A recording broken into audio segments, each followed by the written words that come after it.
Hello, Cleantechers. I'm Mike Casey, the founder of Tigercomm, the national clean economy, marcom, and public affairs firm. I have the honor today of hosting the fourth convening of some of Cleantech's leading podcast hosts. As many of you know, we also host a quarterly Cleantech Editors Roundtable series. We're convening our sixth episode in a few weeks, and we'll have something up on LinkedIn about that soon. But as we like to note, while the full-time editors have a breadth of view, I think you're going to find our podcaster panelists have a depth of view because their shows delve deeply into companies, leaders, and trends. I'm going to have the panelists introduce themselves in alphabetical order and then go right to a few questions. I just want to note that we're missing one of our regulars, Bill Nussey of Freeing Energy, but we have Gil Jenkins of the Climate Positive Podcast who agreed to pinch hit for Bill on short notice. We're delighted to have Gil with us here. So, Marie, let's start with you on introductions. Hi, everybody. Marie Berquist here. I am with the What's Up podcast that focuses on renewable energy and sustainability. Gil? Hi, Gil Jenkins here I'm a co-host of the Climate Positive Podcast, where we try to have candid conversations with leaders, innovators, and change makers focused on driving a sustainable future.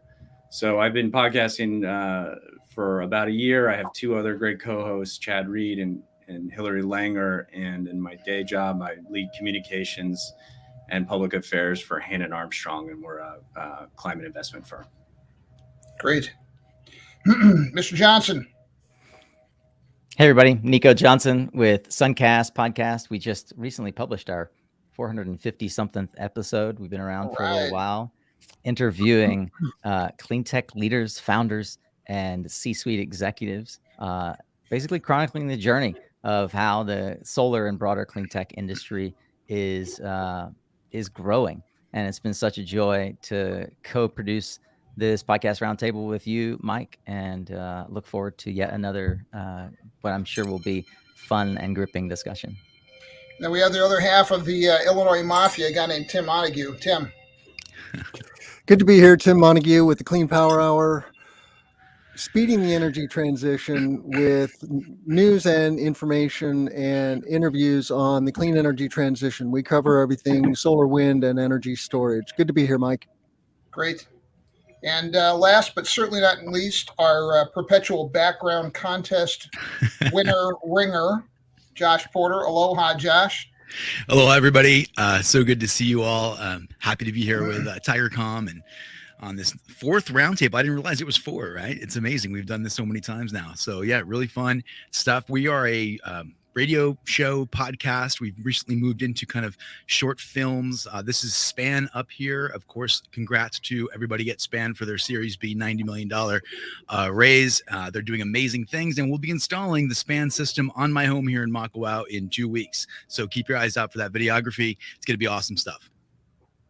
Okay, well, since we last convened, there was just this little, small, tiny development, in case you hadn't noticed. A certain guy running a certain country decided he liked another country better than his, and he kind of caused a problem. So, of course, I just want to ask all of you, topic on everybody's minds, how will Russia's invasion of Ukraine change the picture for clean tech sectors? Nico, let me start with you.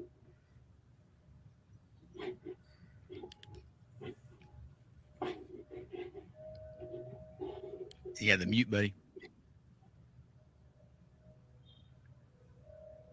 You know what's strange is I looked on my image and it looked like it wasn't muted. I didn't realize it was muted down below. It was Russian hackers that muted you without your... That's right. Yeah. I had a feeling you were going to start with me.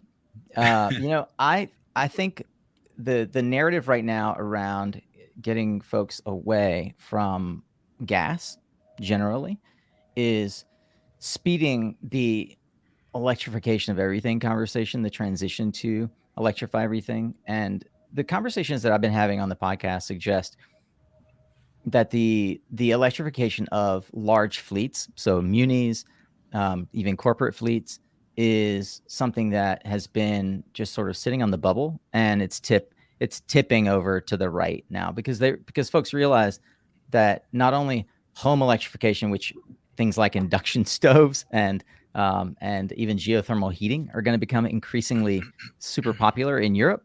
But the things that we can do to get away from importing natural gas and even petrochemical or fossil fuel gasoline-based derivatives is going to be a big driver. So I'm seeing a lot of conversation around electrification of fleets, in particular, like the short haul fleets, drayage and the like around ports, and the conversation in Cleantech that everyone is watching is kind of how hydrogen is going to play a role, and if we can green the hydrogen transportation sector, or like the hydrogen, not transportation, sorry, but the hydrogen supply chain, so to speak, if we can green that as an input to hard to abate products like steel, I think that it's really gonna accelerate that conversation.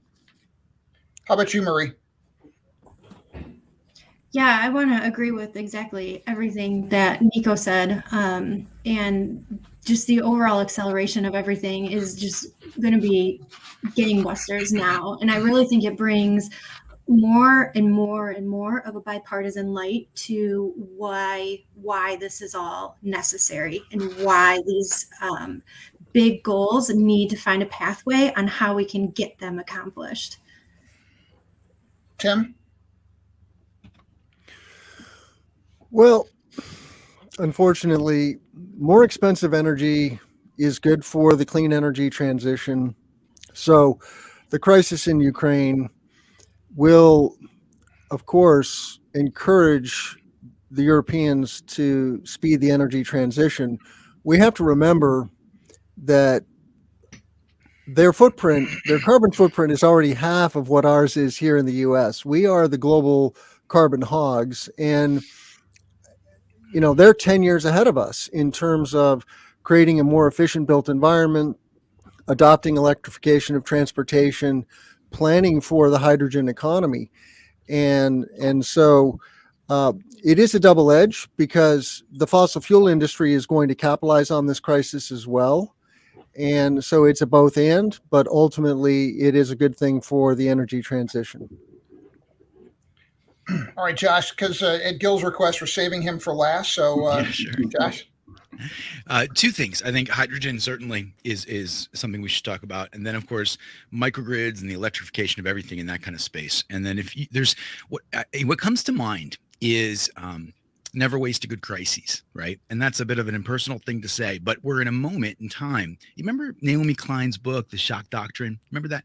She Yes. would portray, kind of conservative movements of taking advantage of disasters in order to advance policy in a way and at a rate and a pace and a speed that is just uncommon in democracies, right? So when I tend to think about this, I think about the fact that we all in this world of clean tech analysis, we kind of believe that climate change, we have the tools in our toolbox to meet climate change. However, humans, our brains, our way of interacting as society can't quite seem to implement those tools, because we're disagreeing and we're arguing and we're doing all the human things we typically do. So this can kind of catalyze policy, which is the problem, and administration and people's decision making.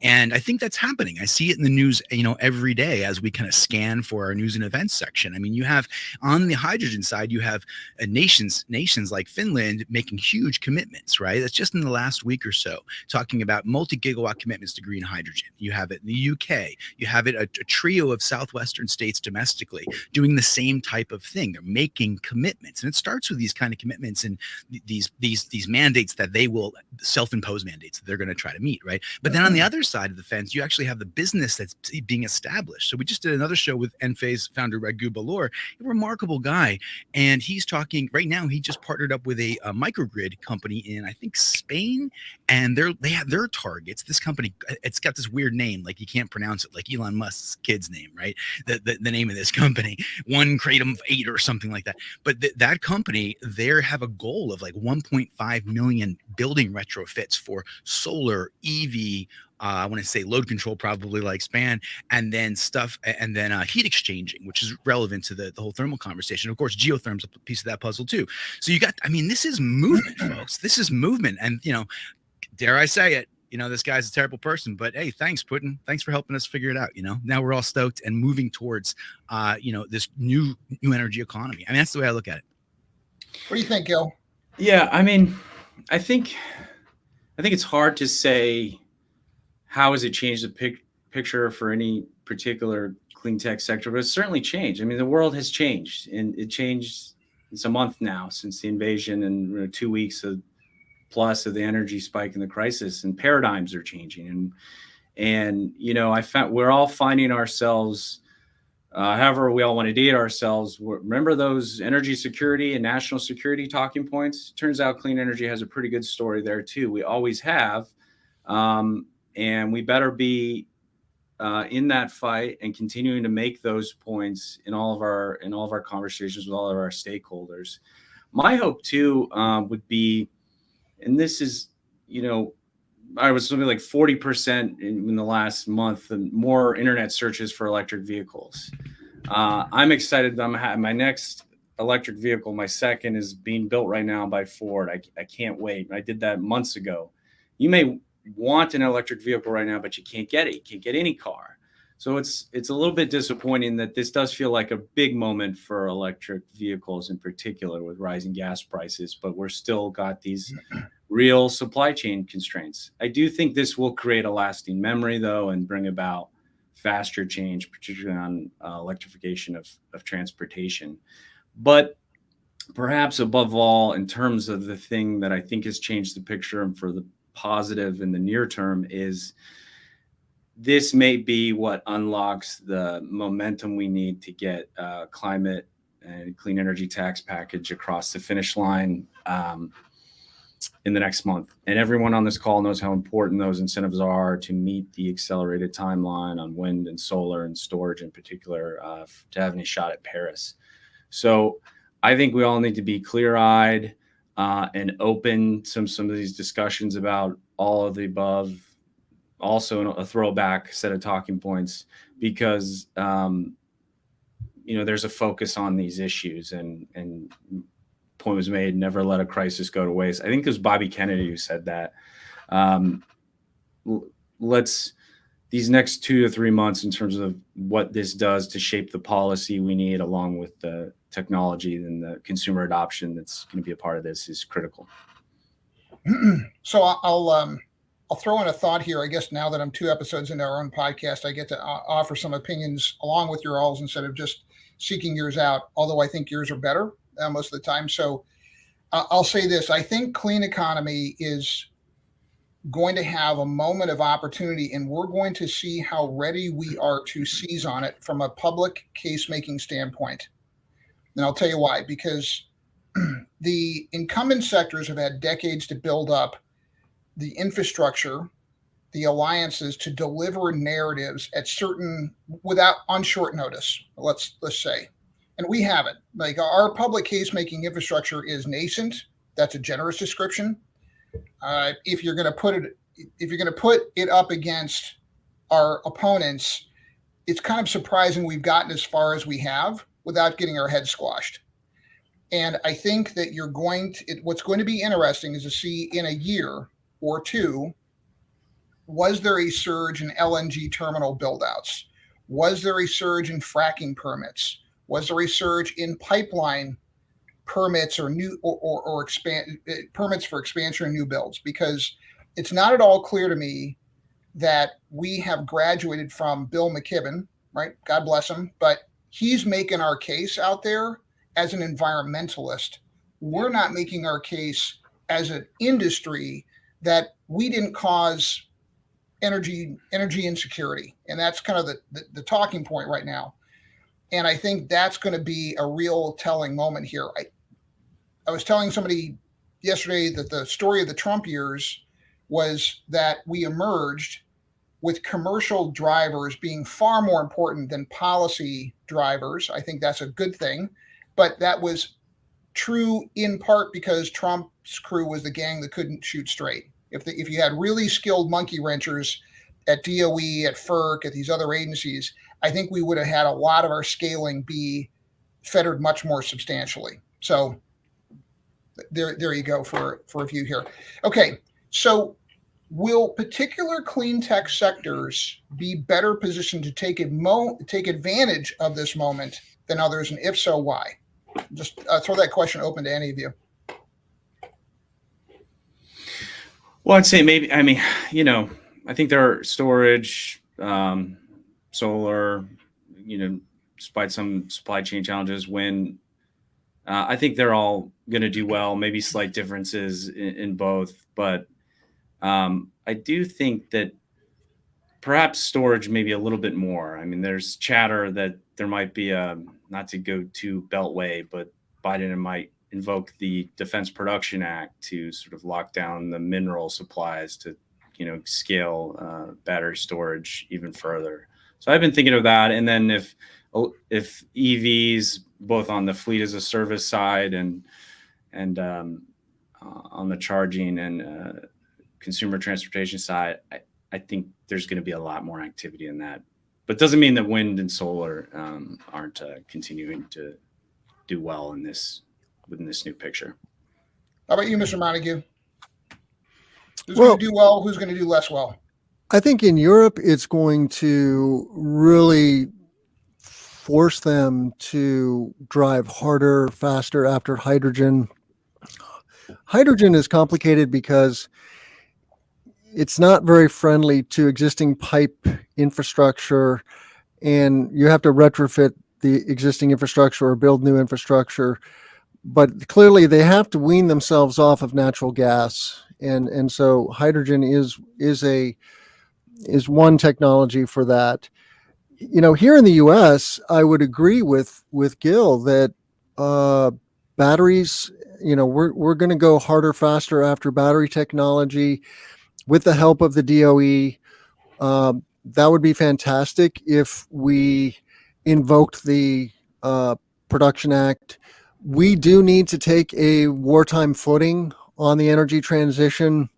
I've been studying the book Electrify, which if any of our listeners haven't read that book, it's a wonderful analysis of how we can, transition to electrify everything, including transportation and heating and cooling and industrial processes. But it's very clear when you look at some of the numbers in there, and this is the one number that I'd like all of us to really start to dwell upon, and that is that we have 800 gigatons of CO2 in the atmosphere now.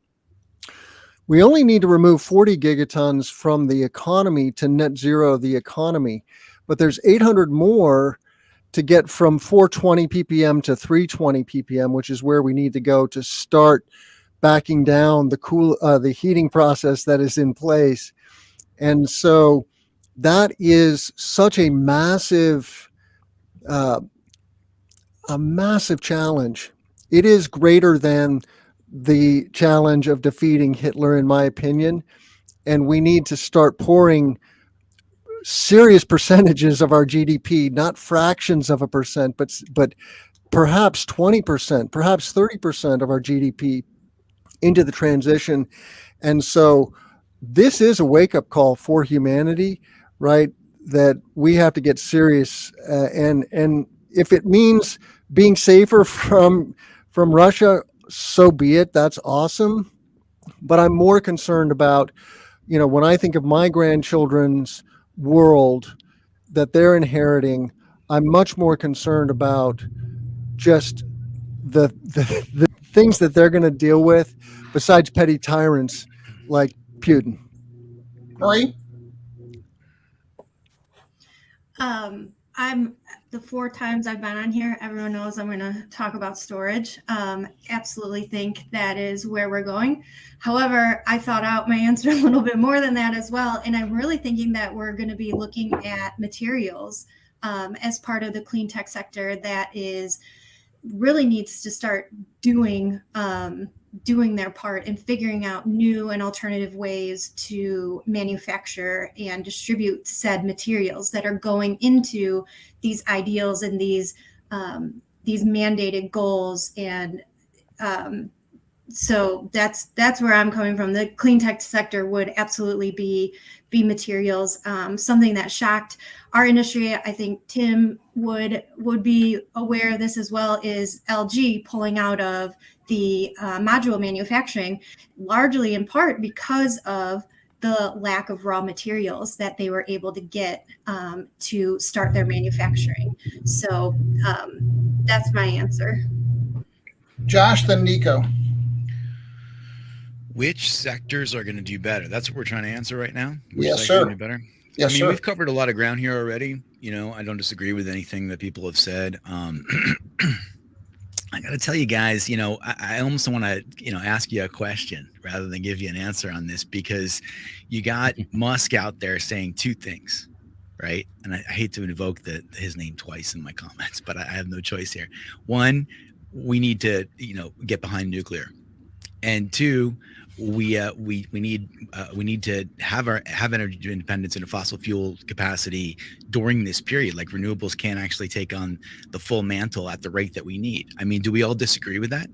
I mean, is there any support for that? I really want to understand this, because, you know, I find, to me, it makes sense, and we're in this clean tech world, but I would love to know what you guys think about that. So that's Josh, I can respond to that. I spent a year looking at the legacy of the nuclear industry's first generation, and I saw that recent post, or the recent story, that all the mega yacht crowd is now getting behind nukes. We need 1,000 nuclear plants. We need them now. So my question is, hey, you all are smart people. You started these big tech companies. You're clearly bright people.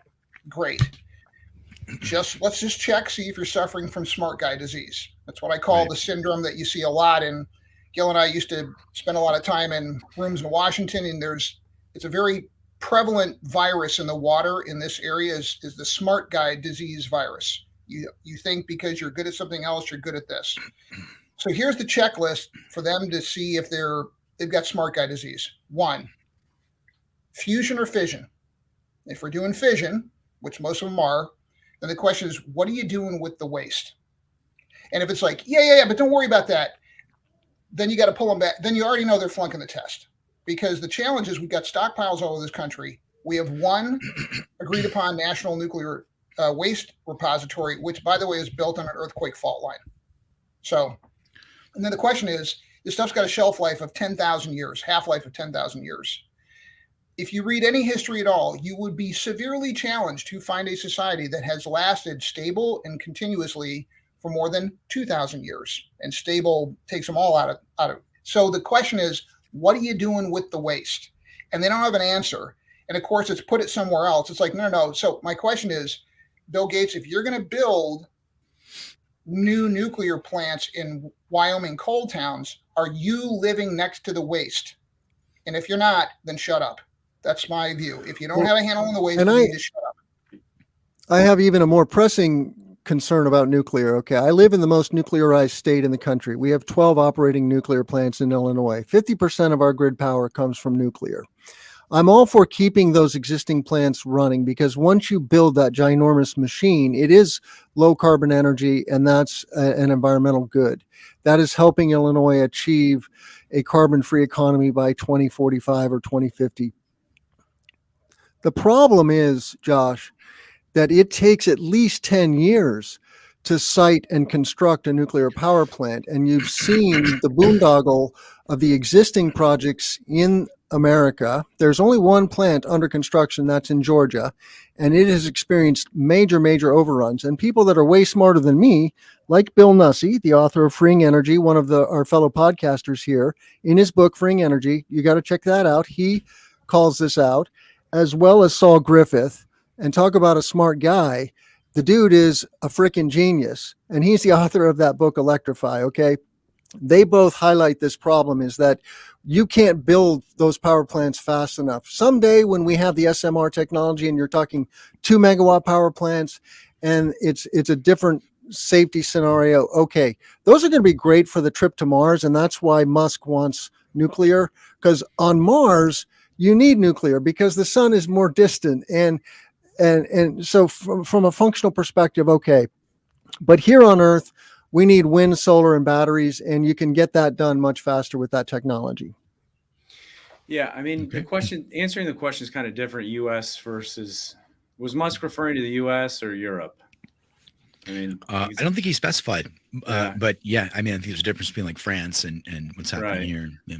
I mean, I think I would agree with Tim's comments. Like, I mean, we do probably need to look at keeping nuclear on just a little bit longer, as well as generating clean power, while we can hopefully replace it with firm and reliable storage plus renewables. But I think his point about, if he's talking about Europe, you know, they're going to go into the summer. Maybe it won't be as painful, but they're looking at a real crunch, and you can't just you can't build a bunch of heat pumps fast enough too. So they got to find gas from Africa, from here. And I think we all just have to be clear eyed about that in the near term, as particularly in Germany, who made a very poor decision. And now in the U.S., and I think we can manage the loss of the crude that we're getting in. No one's talking about energy efficiency. I know that Amen. Biden can't call for that because he's Jimmy Carter all over again. But like, guys, that's pretty important here too. I always talk about new generation. So it's just we're experiencing the price shock because it's a global commodity. So in the U.S., no, I don't think we can drill fast enough. But if the drilling's to export more LNG to our allies in Europe who are in a lot of pain, that may have to be part of a trade-off to get some other things that we need, and let the markets decide.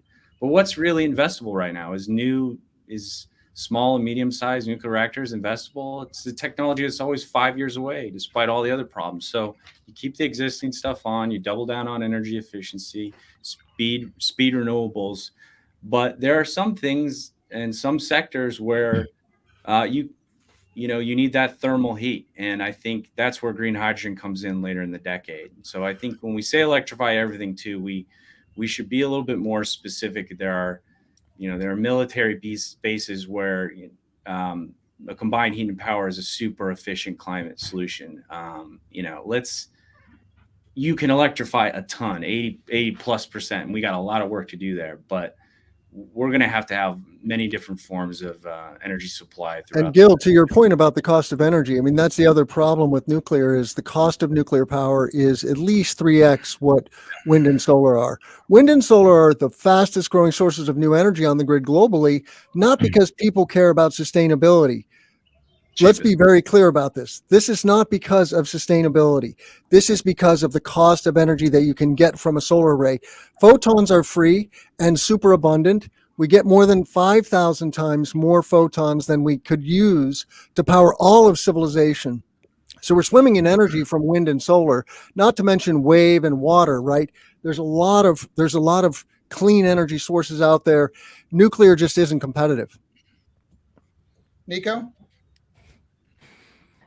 So it's a lot of ground that was covered. I am not a nuclear expert, and I don't play one on my podcast, so I won't try to weigh in there. The thing that I think is I feel like it's almost certain to happen is I'll call it a domestication of manufacturing, but bringing a lot of manufacturing back to our shores. I think that when you look at LG pulling out, when you look at there's a lot of technology that over the last 2 decades, all of us have seen kind of come in and go out. Solar panel manufacturing, for example, that some of us scratch our heads and think, why would we want to have solar panel manufacturing on our shores?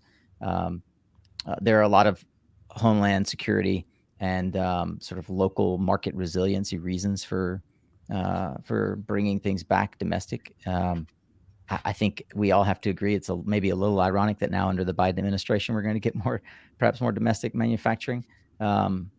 And if we think about the clean tech sector, the thing that came up for me in the conversation that you all had over the last few minutes is exactly what Gil said. If you look back at ARRA, the number one place that money was invested as a category for clean tech was not in megawatts but negawatts, and that's energy efficiency. And that's because it's the easiest way to deploy that money into homes and help people on the ground. I think that we'll see a lot of that in Europe. We'll see a lot of homes right now. If you look on LinkedIn and Instagram, a lot of the messaging to consumers and to the industry is, hey, we got to get serious about helping homes be more efficient so that we need less gas to heat them, et cetera, et cetera. So for me, the clean tech sector that's going to do the best is going to come back to 2010, and we're going to see a lot more push for energy efficiency. We're going to see another push for government agencies to buy electric and to build here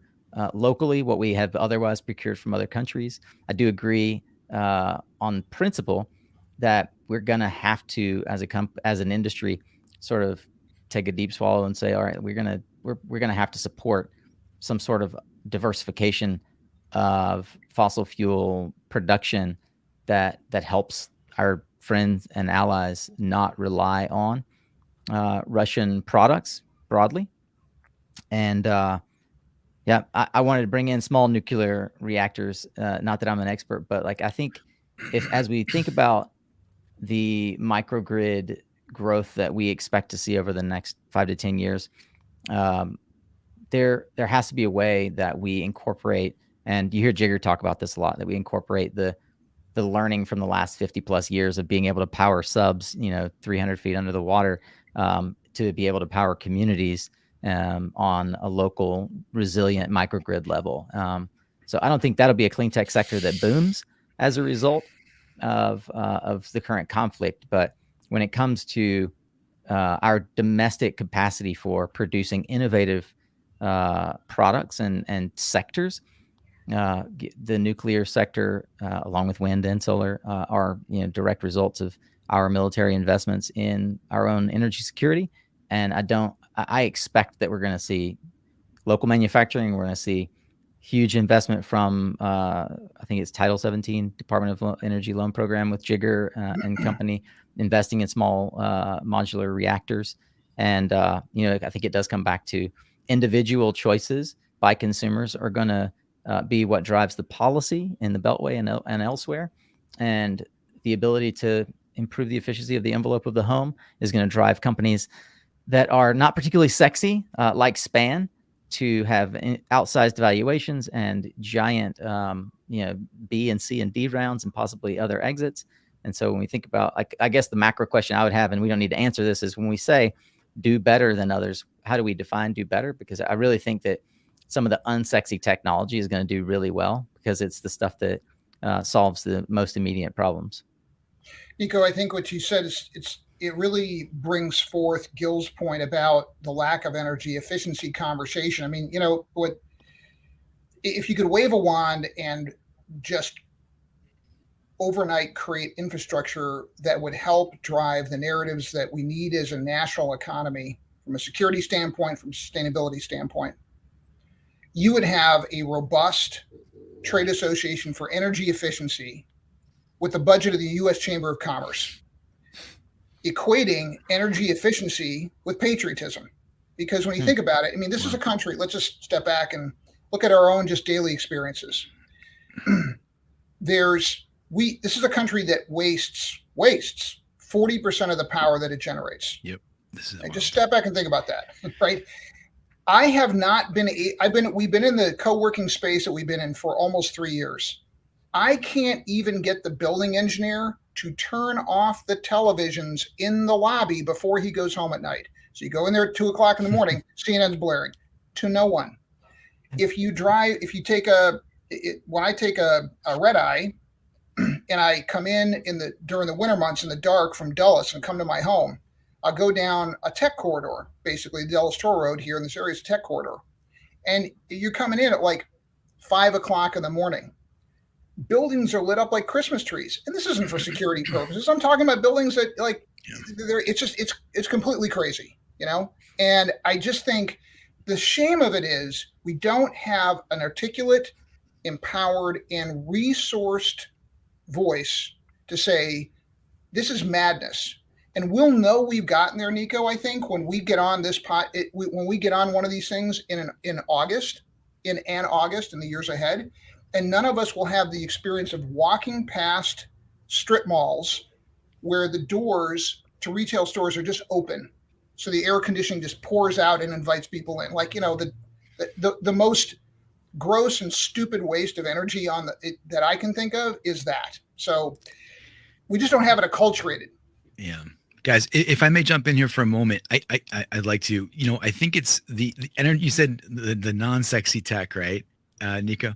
And so when we think about something like, how there's that caricature in our minds of the old dad saying, who turned up the heat, with the what do you call it? The in the house, that kind of this type of technology like SPAN, and I'm not trying to pitch for SPAN at the moment, but the visibility and the understanding of your own energy is kind of a new thing, right? Even for energy geeks like us, I can say to my family, hey, there's a light on, that's a phantom load, it's a parasitic load, let's turn it off. But you know how many electric devices I have in this studio right here? Probably have 50.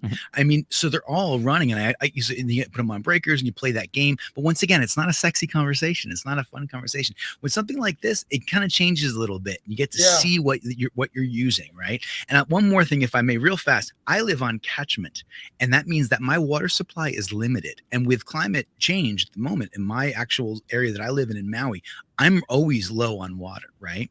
So there's systems in the water, parallels in the water world that I'm really acquainted with. Because let me tell you, folks, you run out of water and your day is not good. Right? Like it really, you use a lot of water. Okay. We as Americans use about 100 gallons per person per day on average. Now there are systems out there from the Netherlands, one's called Hydroloop, which I'm very excited about, but basically it reduces, it takes this gray water recycling system, and it takes like 60% of your wasted water and puts it right back into the system. So that visibility that you can see in the water world, I mean, I need to think about that, because if I don't, I'm not going to have water. I'm buying water. Right. And if you could have that kind of same visibility in electricity, I think people would become acquainted with it and could make these kinds of decisions. We just waste boatloads of stuff. We don't have to. 100%. All right. Let me go to kind of a related question. So the meme that's coming out from the Josh Hawley really don't get out in the real world crowd, they're all saying that Europe's and the West's energy insecurity is because both the EU and the US lurched into too much renewable energy too fast. That's the talking point that's emerging with varying levels of prominence and vitriol. Could I just go around and hear from you all, one or two sentences, what's the best preemption or counter argument that you would offer your listeners? How about you, Tim? Gosh. There's no one thing. What I hearken back to is that Europe was in an energy crisis before the Ukraine crisis. I was visiting my relatives in Norway over Christmas, and electricity prices have spiked in Norway because they're selling a lot of hydro to Germany, because Germany is getting less gas from Russia before the Russian invasion of Ukraine. Okay. So there was this domino effect. And yes, it is in some respects connected to Germany after the Fukushima crisis, saying we're going to shut our nuclear plants and we're going to accelerate the transition to clean energy. So Germany is a leader globally. I'm grateful for their leadership. They have really stepped up to the plate, and we need to model that. And we have the technology, as our friend Jigar Shah says, let's deploy, and let's go after it. And it's wind, solar, and storage, baby. Marie, best counter argument or best preemption argument to the it's renewables fault crowd. Marie? All right. Might be frozen. Nico, you're up, man. I needed to think more on this one. Yeah, it looks like Marie just dropped off, so hopefully she'll make it back on. The It's Renewables fault. I think, I spent a lot of time in over the last 2 weeks when I went to Sarah Week, which is the largest, they call it the Davos of energy. It's the largest kind of oil and gas conference, happens every year in Houston. I spent a lot of time asking folks about, here's Marie. I spent a lot of time asking folks about their thoughts on this energy transition. I think there's like the narrative and the false narrative. The false narrative is coming from folks who would be discussing energy security and a diversity of energy mix that are really the hawks trying to protect the fossil fuel industry. And then there's the actual narrative, which are the well-meaning scientists and engineers in the energy industry broadly. And by energy, most of the world refers to energy as the fossil industry, gas, petrochemicals, et cetera, who recognize that renewables is the path forward. Like, I didn't talk to a single person there who would position themselves as a naysayer. They have different approaches and perspectives on what technology is the best. But what was eye-opening for me was that general progress, even at the level of the head of research and development at Exxon, towards a narrative that says, hey, the energy transition is happening. We're transitioning away from the way we used to do things. They won't refer to it as fossil energy. And so I think that the problem is, as always, that the media glorifies whatever narrative is going to get a lot of attention. And it's often from a small but powerful crowd. The conversations that I have with folks who ask me about about whether renewables is really the answer is generally pointing to the extremely intelligent executives I've talked to recently off the record in the oil and gas industry, who are themselves investing directly into wind and energy storage and solar at record levels. And they're looking at hydrogen and carbon capture and storage as the logical transition of their existing infrastructure, which is why carbon capture and storage and hydrogen are getting so much play from broadly from the energy sector right now, is because it's an elegant way to transition their existing infrastructure, as we talked about in the green hydrogen series that I did last year. So it usually is a long conversation, not a short, quippy one, when I'm talking to folks about why I think that they just need to get more broad media sources. But it's hard for folks to do the primary research that we all do on this panel of talking to people who are making the decisions. So I hope that was not too much of a ramble, but that's my answer. Yeah, Mike, I would just say, like, Josh Hawley's not a serious person. Thankfully, I haven't heard that creep out too much to blame renewables. It's more like drill, baby, drill versus, green renewables, heat pumps. But I think that there might be a little bit of a point on Germany. There's no question. But what's the point of looking backward? We got to look forward. We got to rally for democracy and a clean energy future. And even the oil and gas majors understand that. And I think I would encourage everyone to listen to the Dan Jurgen podcast with Ezra Klein. If you're like me and you want to get smart about global oil and gas markets, and that's not your day job, I think, the history and the insights there is really valuable to understand. Again, if you want the real answer, that our reliance on petrostates has been lessened in part because of fracking coming online in a big way from 2008 to 12.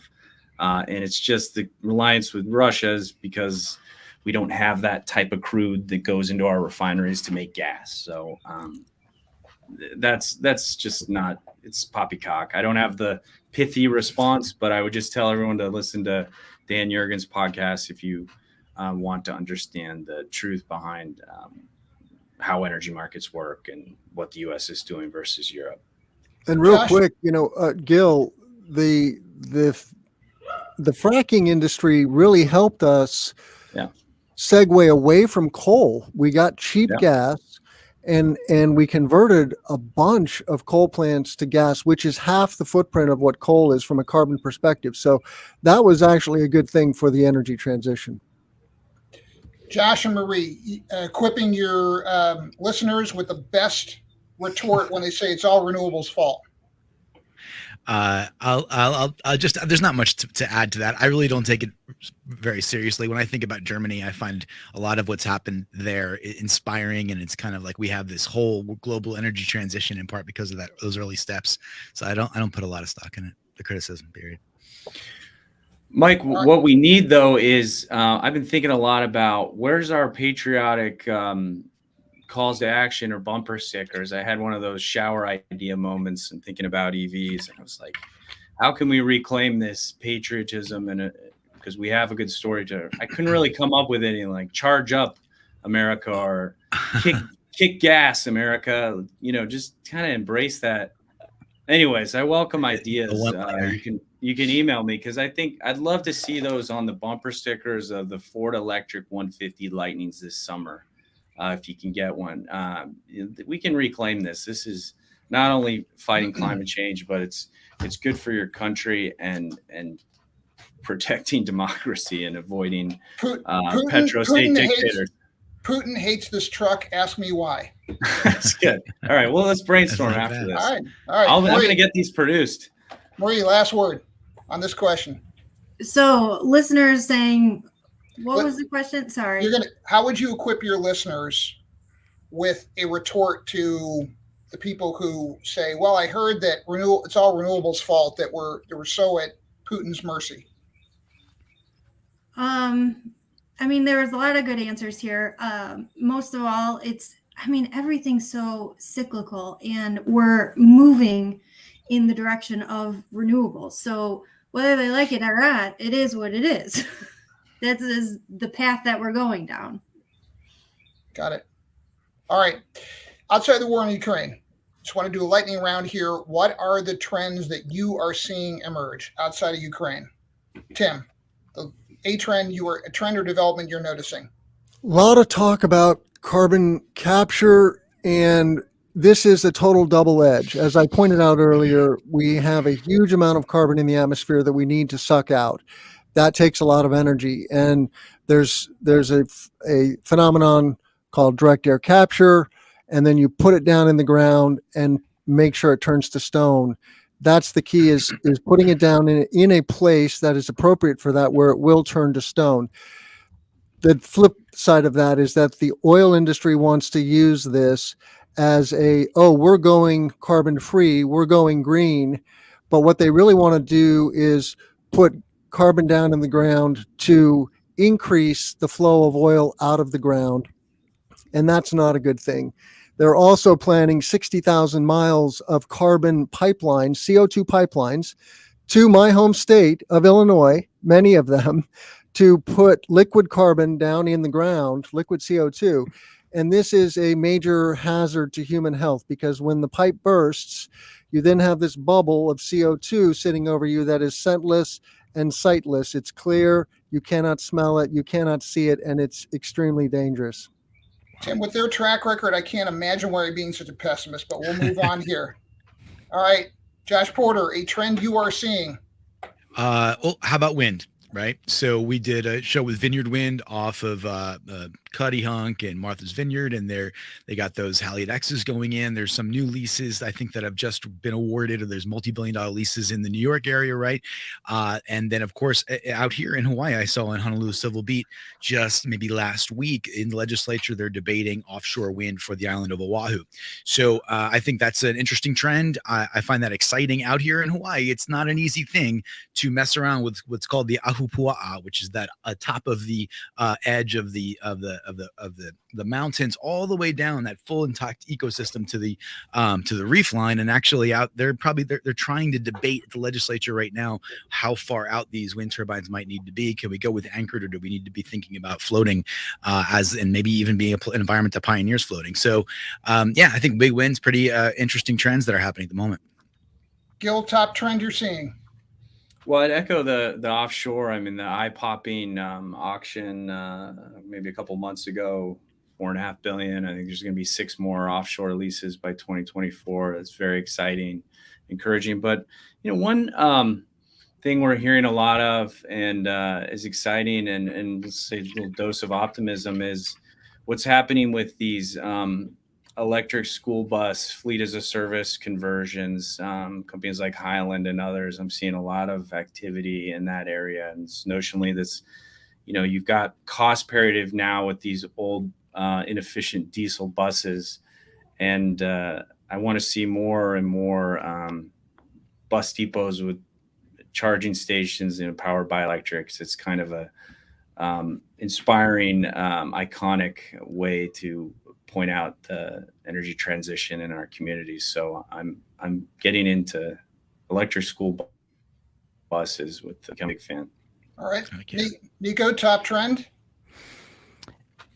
I've got an episode coming up this Thursday that I'll shout out. It's with our friend Jigger, and I think in that episode he talks about something that he hasn't talked about up to now, and it's a trend that I'm seeing elsewise, which is why I talked to him and asked him a question around the loan office support of it, and that is the virtual power plants are, especially as we see the attachment rate of storage in places like Puerto Rico, 100%, but in places like Texas and California and Hawaii, at astronomical rates now compared with the past. Virtual power plants are a real answer to congestion on the grid. They're a real answer to improving the distributed load, to reducing the overall expense on transmission and redirecting that expense or that investment. So that trend of virtual power plant models, I think we're also going to see, as Jigger talks about,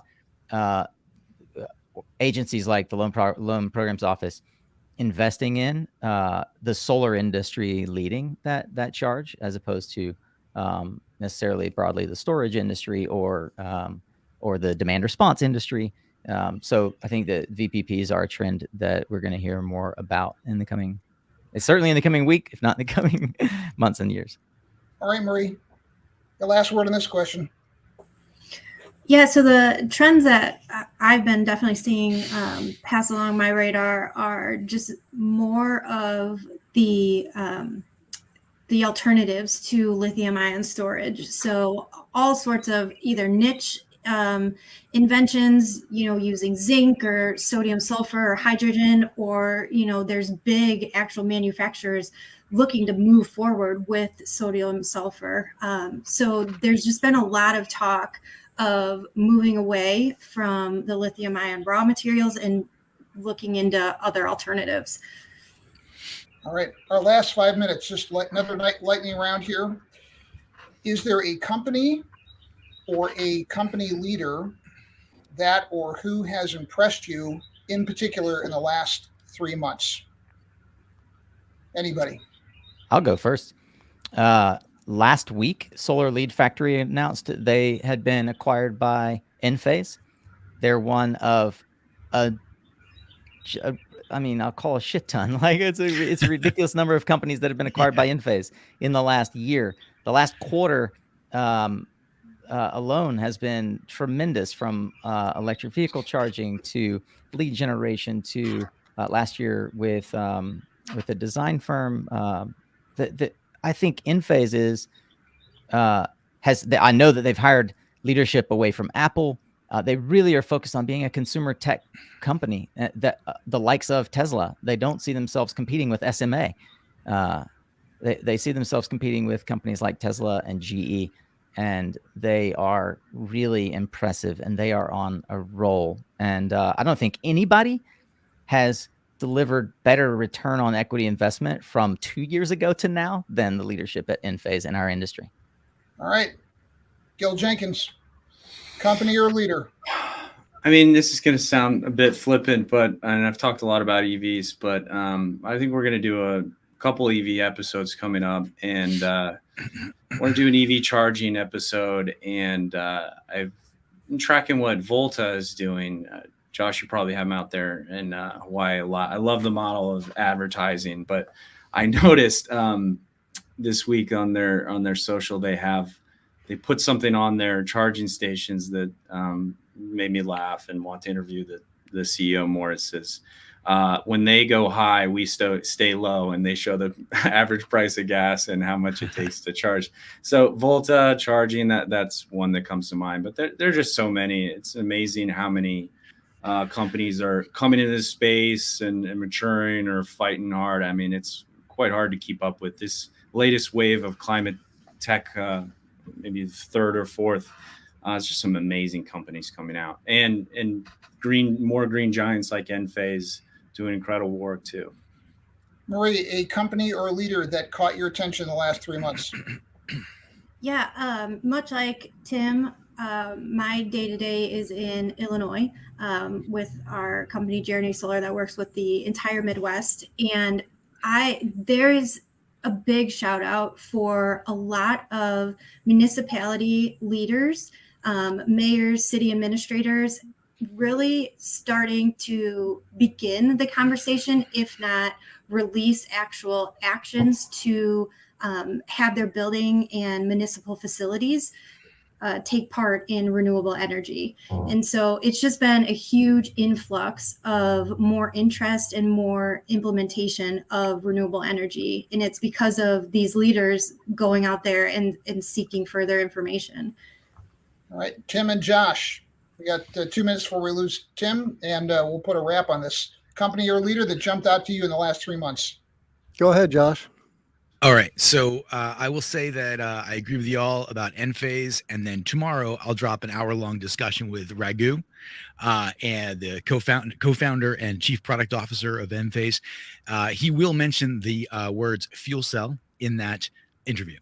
And it was it's the 4th time he's been on the solar coaster. Absolutely love talking with him. So that was amazing. But there's so many other ones. Span, I want to follow up after we actually do the install and talk to Rao, I think is his name. And then, of course, we're going to have, and I saw, Nico, I saw your podcast is fantastic.